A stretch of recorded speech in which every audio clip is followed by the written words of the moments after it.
Supreme court میں add ججز کی ضرورت کیوں ہے؟ اس کے ساتھ ساتھ ہمیں آپ کی یہ بھی رائے چاہیے کہ ایڈ ججز کی تعیناتی پر پی ٹی آئی پریشان کیوں ہے؟ دیکھیے جی، آپ کے پہلے سوال کا جواب تو یہ ہے کہ میں being practitioner in the supreme court of Pakistan 2 عرصے میں یہاں کام کر رہا ہوں، اور جو موجودہ صورتحال ہے ایڈ ہاک ججز کی جو اپوائنٹمنٹ کا جو ضرورت ہے وہ اس لیے پیش آئی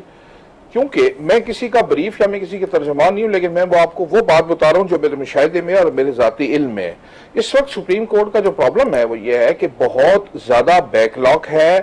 بہت پرانے کیسز جو ہیں، خاص طور پر فوجداری کیسز جو ہیں وہ ان کی سماعت نہیں ہو پا رہی، اور اس کا جو براہ راست جو سفرر ہے یا جو اس کا براہ راست جس کے اوپر متاثرہ شخص ہے وہ آپ کے سامنے بیٹھا ہوا ہے جو آپ سے بات کر رہا ہے، کیونکہ میں وہاں پہ کام کرتا ہوں۔ تو یہ آج کی بات نہیں ہے، دراصل یہ کافی عرصے سے سپریم کورٹ کے زیر نظر یہ بات تھی کہ اس صورتحال سے کیسے نکلا جائے کہ جو بیک لاگ سپریم کورٹ کے اندر پڑا ہے اس کو کیسے جو ہے وہ کوپ اپ کیا جائے اور مقدمات کی فوری سماعت کی جائے، تاکہ جو اصل مقصد ہے سپریم کورٹ کا وہ تو یہی ہے، ظاہر ہے کہ وہ اس کا مقصد یہ سیاسی مقدمات کا فیصلہ تو اپنی جگہ پہ چلے ہوتا رہتا ہے، لیکن جو اصل کام تھا سپریم کورٹ کا وہ متاثر ہو رہا تھا۔ اور میں آپ کو ایک بات پوری یقین و وثوق سے کہہ سکتا ہوں کہ یہ ایڈ ہاک ججز لگانے کا جو فیصلہ ہے، اس کا موجودہ جو فیصلہ آیا ہے مخصوص نشستوں کا، اس کے ساتھ کسی قسم کا میرے علم کے مطابق کوئی تعلق نہیں بنتا۔ یہ میں آپ کو پوری یقین کے ساتھ بات کہہ سکتا ہوں۔ یہ کافی عرصے سے یہ چیز یہ انڈر کنسیڈریشن تھی کہ اس کو اچھا اب یہ ایڈ ہاک ججز کی ضرورت کیوں پیش آتی ہے؟ ایڈ ہاک جج، پہلی بات تو یہ ہے کہ آئین میں جو ہے نا وہ ایڈ ہاک ججز کے بارے میں جو آرٹیکل 182 کے تحت یہ سپریم کورٹ کا اور سپریم جوڈیشل کاؤنسل، یہ جو اپنا جو جوڈیشل کمیشن جو ہوتا ہے، اس کا یہ اختیار ہے کہ وہ ایڈ ہاک ججز کو اپوائنٹ کر سکتے ہیں۔ اچھا یہ ایڈ ہاک ججز جو ہیں اپوائنٹ کیوں کیے جاتے ہیں، کیوں کیے جا رہے ہیں اس وقت، وہ اس کی وجہ یہ ہوتی ہے کہ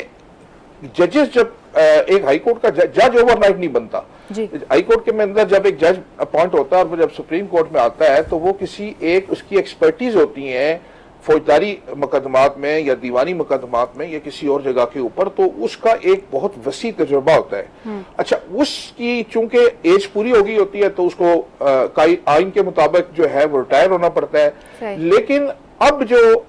اس وقت جو صورتحال ہے وہ یہ ہے کہ سپریم کورٹ کے زیر نظر، پوری سپریم کورٹ کے زیر نظر، اور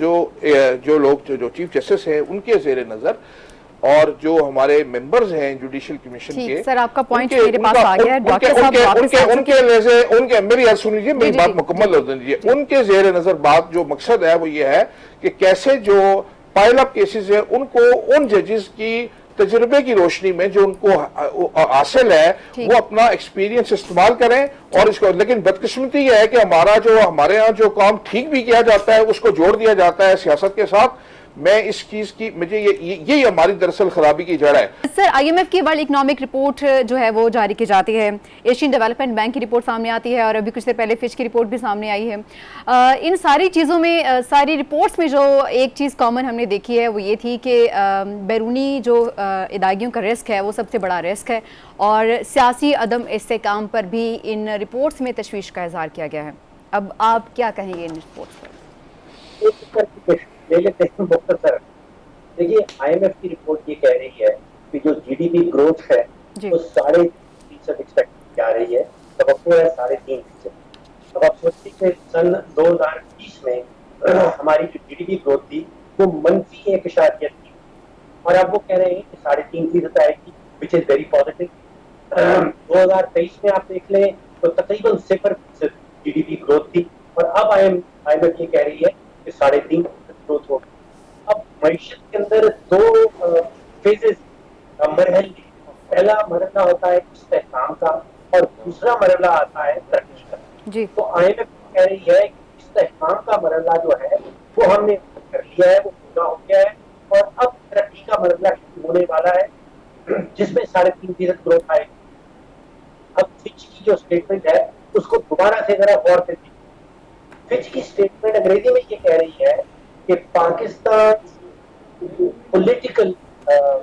انریسٹ اینڈ اکنامک اسٹیبلٹی، یعنی سیاسی امنی ہے وہ معاشی استحکام کو نقصان پہنچا سکتی ہے یا معاشی استحکام کے لیے خطرہ ہے۔ تو فچ یہ ایڈمٹ کر رہی ہے کہ معاشی استحکام آ چکا ہے،